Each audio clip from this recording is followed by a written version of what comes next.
Hello बच्चों, चलिए आज का हमारा प्रश्न है समीकरण 4x² plus 16y² minus 24x minus 32y plus 12 बराबर 0 एक वक्र को निरूपित करती है जो है। हमें ज्ञात करना है कौन से वक्र को निरूपित करती है और यहाँ से हमारे पास कौन सा विकल्प सही है।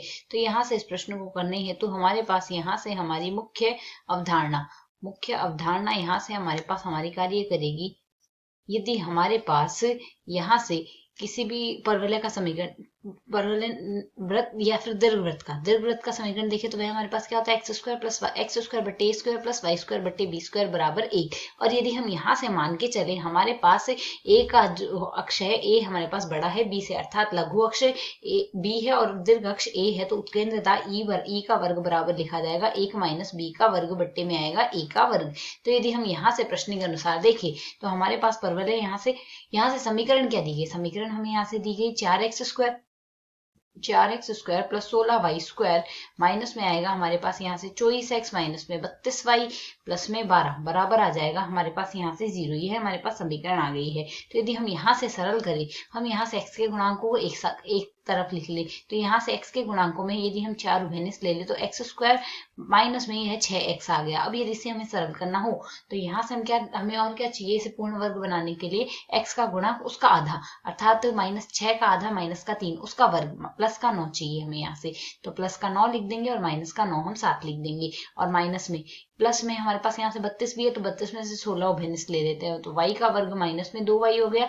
y का गुणांक है माइनस का 2, माइनस 2 का आधा माइनस 1, माइनस का 2y आएगा। प्लस में हमारे पास यहाँ से क्या आएगा, प्लस 1 कर देंगे और माइनस का 1 कर देंगे और प्लस का 12 ऐसा का ऐसा ही लिख देते हैं बराबर 0। अब यदि से हम आगे सरल करें तो यह हमारे पास पूर्ण वर्ग बन गया और यह इतना भाग हमारे पास पूर्ण वर्ग बन गया है। तो इसे यदि हम सरल कर लें, यहाँ से हम इसे क्या लिख सकते हैं, यह पद हमारे पास लिखा जा सकता है 4 गुणा में x माइनस 3 का पूर्ण वर्ग आ गया प्लस 16 गुणा में y माइनस 1 का हमारे पास यहाँ से पूर्ण वर्ग आ गया। बाकी पद को यदि हम यहाँ से आगे सरल करें तो मान क्या आएगा 9 चौक 36 और यहाँ से आ जाएगा 16, तो माइनस का 36 और माइनस का 16, माइनस का 36 आ गया, माइनस का 16 आएगा और प्लस का हमारे पास यहाँ से 12 आएगा, बराबर आ गया हमारे पास यहाँ से 0। इसे यदि हम आगे सरल करें तो मान हमारे पास यहाँ से क्या बन जाएगा 4 गुणा में x माइनस 3 का वर्ग प्लस 16 गुणा में y माइनस 1 का वर्ग आ गया और बराबर में हमारे पास यहाँ से मान क्या आएगा, इसे हम सरल करके यहाँ से लिख सकते हैं, बराबर में आ गया हमारे पास यहाँ से 40 का हमने पक्षांतरण कर दिया। अब यदि हम यहाँ से 40 से भाग दे दे समीकरण में तो हमारे पास मान क्या आएगा, x माइनस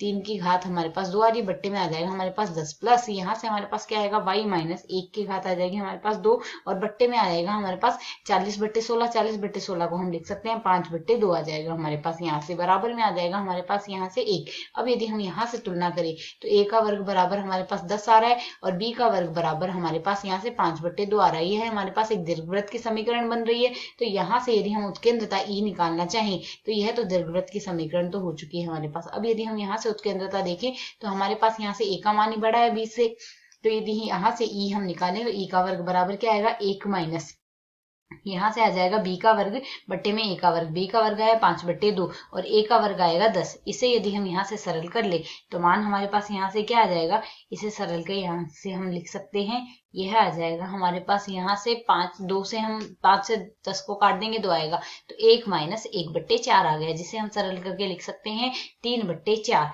यह हमारे पास यहाँ से ई का वर्ग आ रहा है। उत्केंद्रता ई बराबर क्या आ जाएगा, वर्गमूल 3/2। यह हमारे पास यहाँ से ई का मान हो चुका है। तो यदि अब हम यहाँ से विकल्पों से देखें तो हमारे पास क्या आ गया, यह है हमारे पास एक तो दीर्घवृत्त का समीकरण जिसकी उत्केंद्रता वर्गमूल 3/2 है।